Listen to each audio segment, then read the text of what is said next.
Fyrirlestur dagsins í bókin okkar þarna, hvað þetta eiginlega?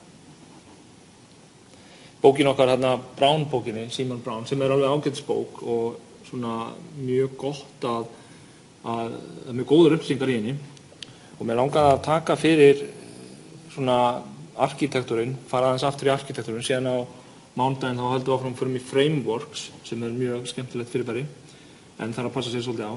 En í dag ætla ég svona að rúlla yfir svona alls konar, hvað getum við kallað þetta, svona blaðursefni, þetta ekkert konkrét, þetta svona bara svona hvernig á að gera hlutina og hvað þarf að hafa í huga og svoleiðis dót. En það nefnilega þannig, þegar maður að búa til lausnir, þá þetta ekki þannig að þú komir á svona með tómu blaði og tóman database og þú bara byrjar að hanna eitthvað hluti. Það oft sem að ákveðin svona takmarkanir, ákveðna svona hlutir sem að þú verður að byggja innan. Og það nefnilega þannig að þegar með takmarkanir þá creativity oft markvissara, þess að maður segja. Þetta er kafli, þetta er þriðji hluti Brown, hoppa yfir almennan hlutan og þarna eru kaflar 21-25 sem mér fannst vera mjög áhugaverðir og svo eitthvað, þarna það nokkrir kaflar í viðbót sem að ég ekkert að leggja áherslu á, einhver SharePoint kafli sem að ég veit nú ekki hvað það er. Þannig að þetta bókin stuttir og hnitmiðaðir kaflar, þannig að þetta ekki langur texti að lesa. Þannig að þetta sem sagt topic dagsins. En það sem við erum að velta fyrir okkur, sem sagt við erum að reyna að vera arkitektar, búa til arkitektur og menn setja alltaf ákveðin svona markmið þegar á að fara að búa til arkitektur, hanna kerfi, munið það arkitektur ekkert annað en struktúr og vision og menn setja svona niður, þetta á að vera robust og vera útbáslega hraðvirkt og skalast til andskotans og nota object-oriented principle, það nú eitt sem gleymist alltaf. Má gera flókið, en það nú yfirleitt alltaf þannig. Svo það maintainable, það þarf að vera hægt að viðhalda þessu, bæta við, það þarf að testa þetta og þetta þarf að vera eitthvað sem hægt að endurnýta, það svona. En það ákveðna svona togstreitur sem kom inn í þetta og það ákveðna business requirements eins og stundum þarf að vera, stundum bara ákveðnar kröfur sem við höfum, hvort sem við setjum það sjálf eða ekki. Ef við erum búið til vef fyrir einhverju að nota, þá setjum við þetta sjálf. Stundum setjum við það ekki og þurfum að forrita ákveðin hátt, eins og til dæmis að vera portability, ef þú þarft að geta flutt með mismunandi database, það svolítið effort.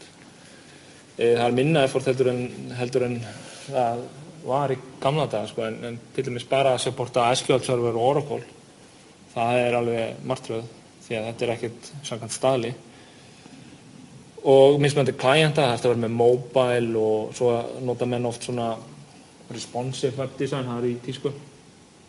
Þannig að mismunandi client-typur, mismunandi portability, þetta allt svona constraint. En það ákveðin svona drifkraftar í þessu sem að ég ætla að fara í gegnum og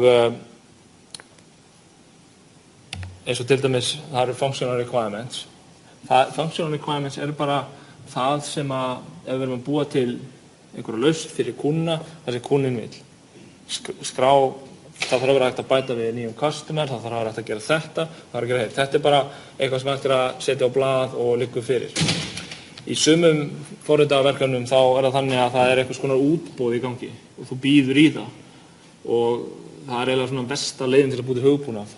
Það að vinna eftir útboðum því að þá þarf útboðsaðilinn að negla allt niður í upphafi, síðan þarf að bjóða í það og svo þarf að skrifa það nákvæmlega eins og útboðið var. Og það ekki víst að það sé akkúrat það sem kúnninn vill.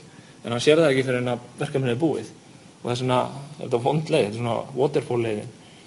En menn spekka þessar functional requirements, svo það ákveðin gæði sem þarf, að tala það, ákveðin svo svona constraint og principle sem að koma inn í þetta. En það sem við þurfum að gera þegar við erum að skipuleggja svona verkefni, við erum sem við erum búið til verkefni og búið til arkitektur og við erum með teymi í þessu, þá verða menn allir að skilja það sem við kallum high level vision. Við verðum að skilja það nefnilega svo oft sem að þegar við byrjar nýjum þá svo mikið chaos, kemur svona chaos. Chaos ekkert vont. Mönnum finnst það óþægilegt, en þannig það bara.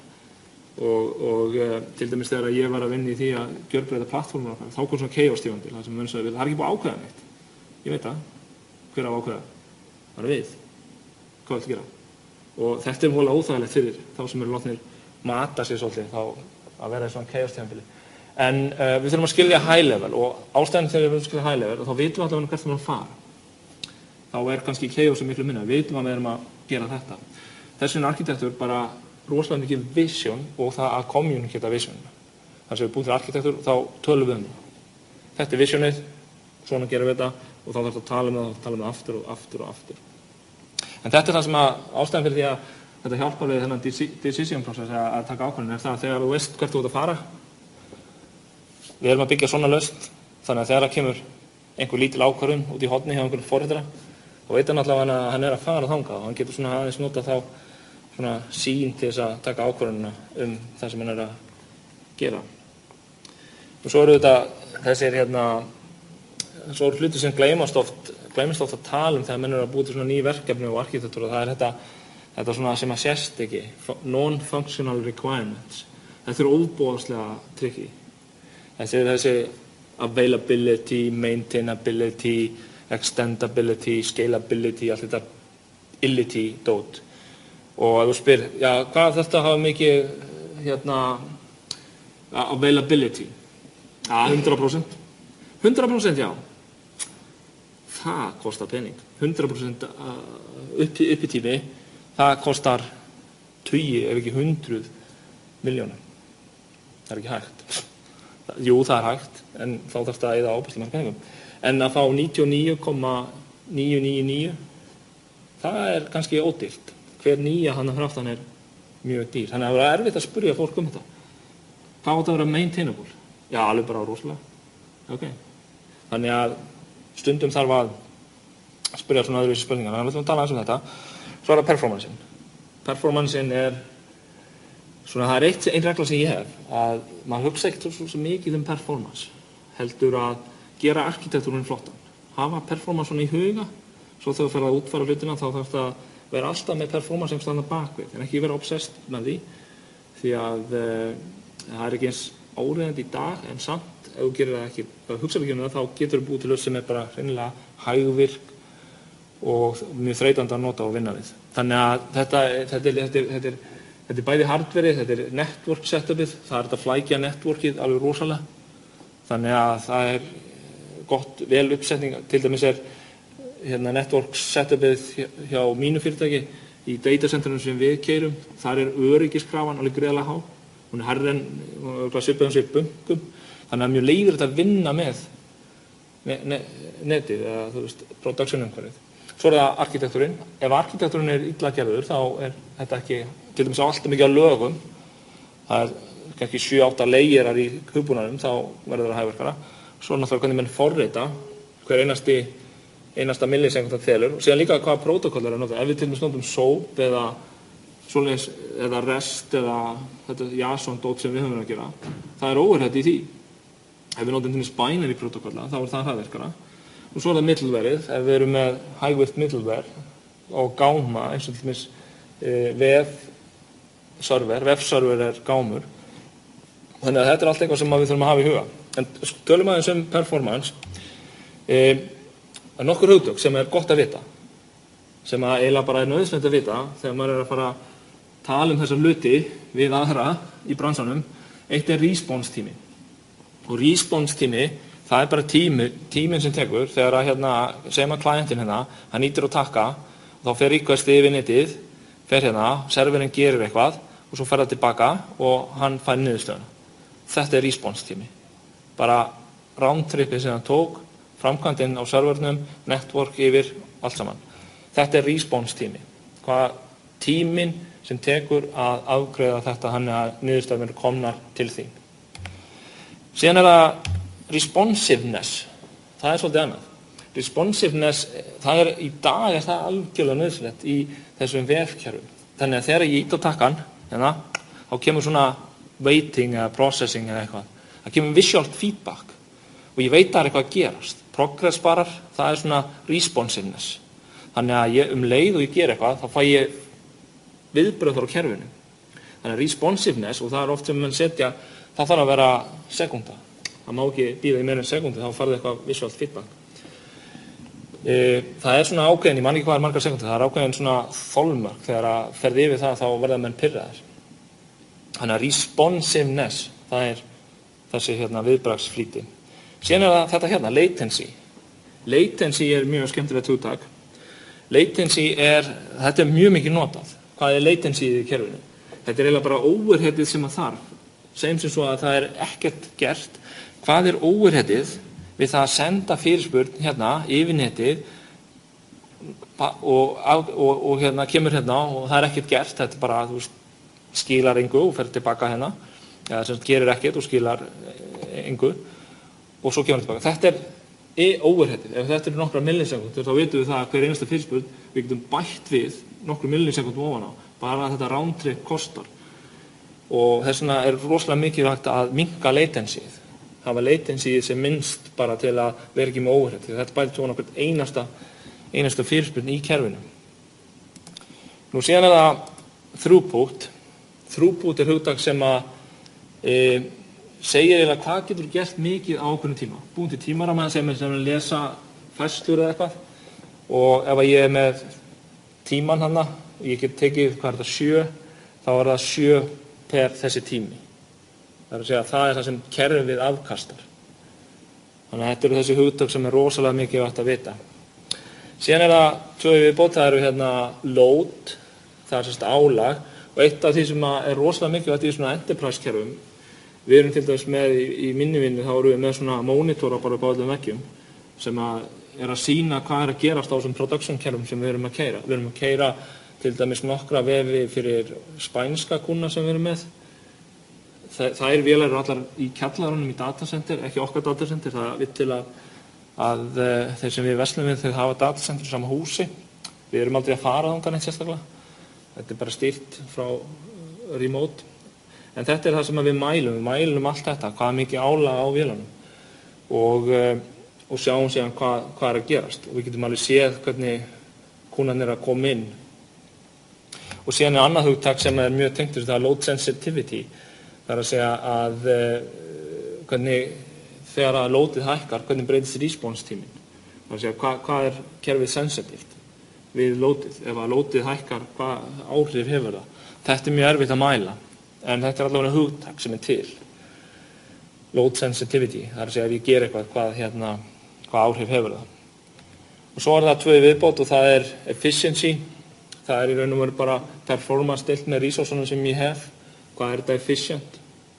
Og svo capacity sem bara hvað get ég pínt út úr þessu hardveri hér.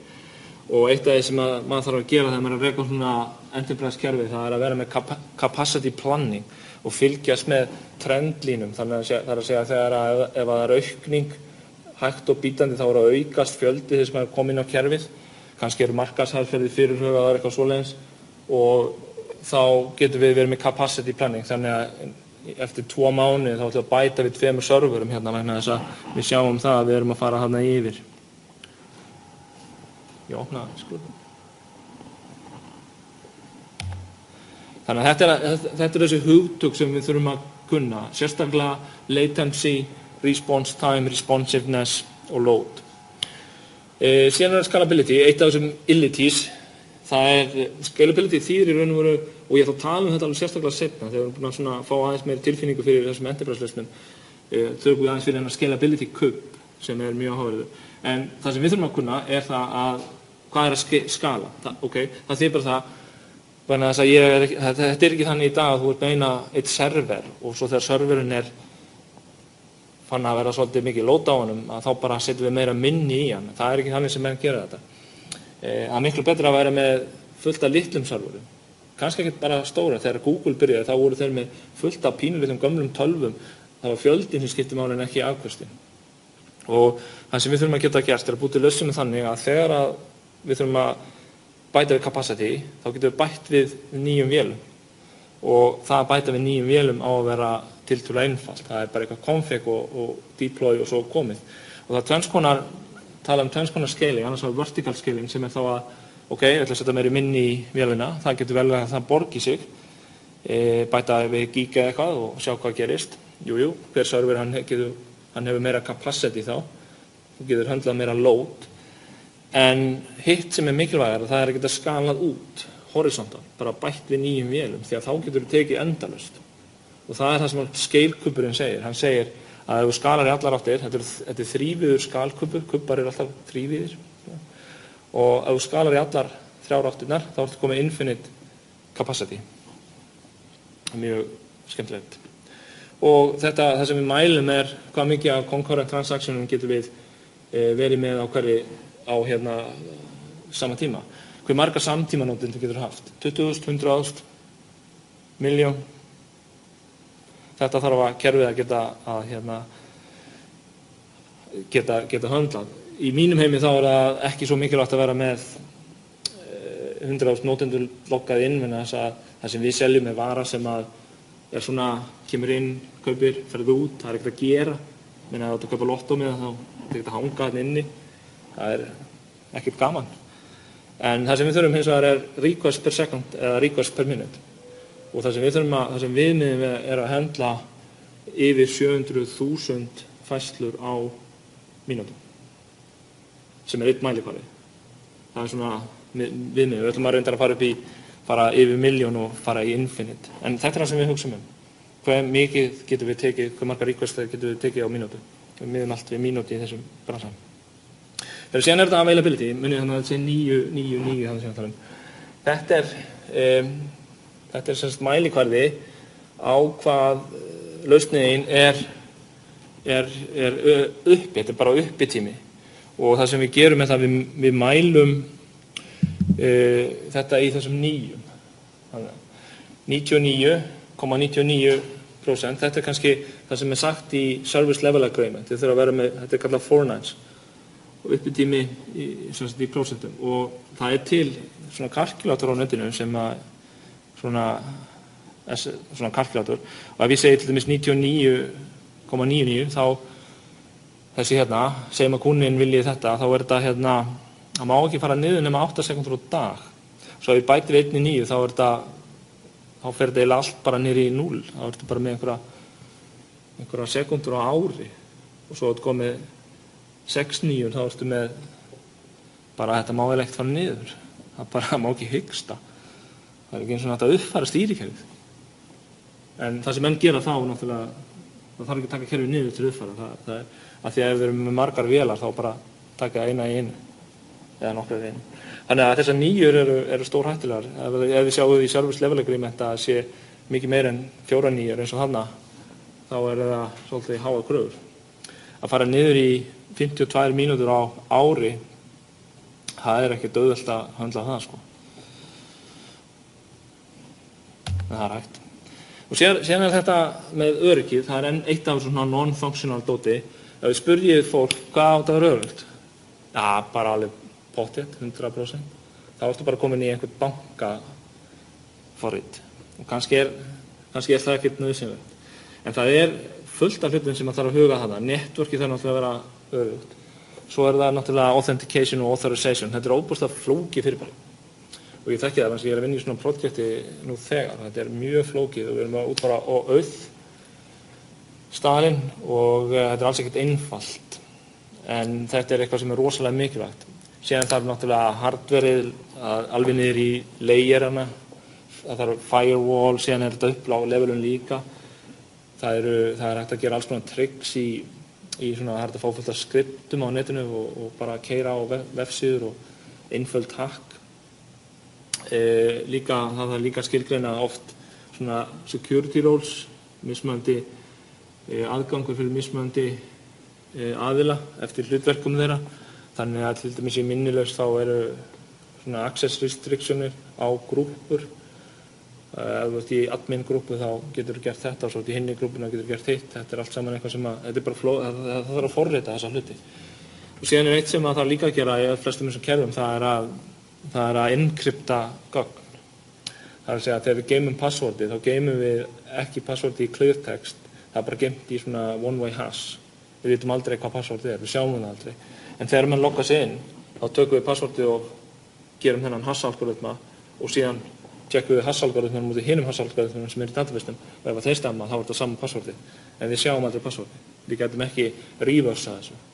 Og svo það væri hægt að finna þetta út með því að nota einhvern brute force algoritma og það getur tekið nokkur ár, en með nógu mikið hardveri þá getur þú farið með niður í eitthvað ákveðið. Þannig að þessi lyklar sem verið að nota, 40 bita eða 128 eða 200, þeir alltaf að lengjast.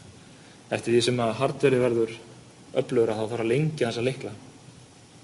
Alls konar kategóriur þarna sem að eru þetta út af fyrir sig bara heill heimur að þessi öryggismál. En ofboðslega nauðsynlegt að huga að það líka og hluti af enterprise lausnum. Annað sem að fyrirtæki þurfa ofta að gera þegar þeir eru að reka svona kerfi, það að vera með disaster recovery. Eitt til dæmis að skilgreina business continuity plan sem í raun og veru hvað gerist. Segjum sem svo að höfuðstöðvarnar í fyrirtækinu brenni og allir business processarnir farnir og fólki hefur engan stað, hvað gerum við? Erum við með bráðabirgðað húsnæði? Leigjum við það? Þetta sett niður í planið. Ef að diskarnir krassa, eitt sem að maður hefur stundum lent í, það svona faulty network card. Það svona þegar það komur svona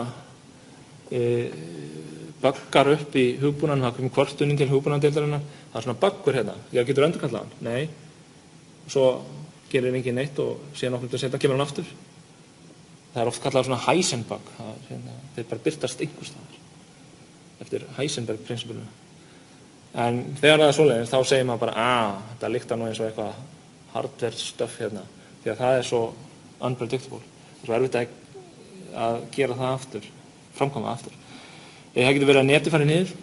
Það til dæmis eitt sem við lentum einhvern veginn í gamla daga, það var allt í einu datt netið út.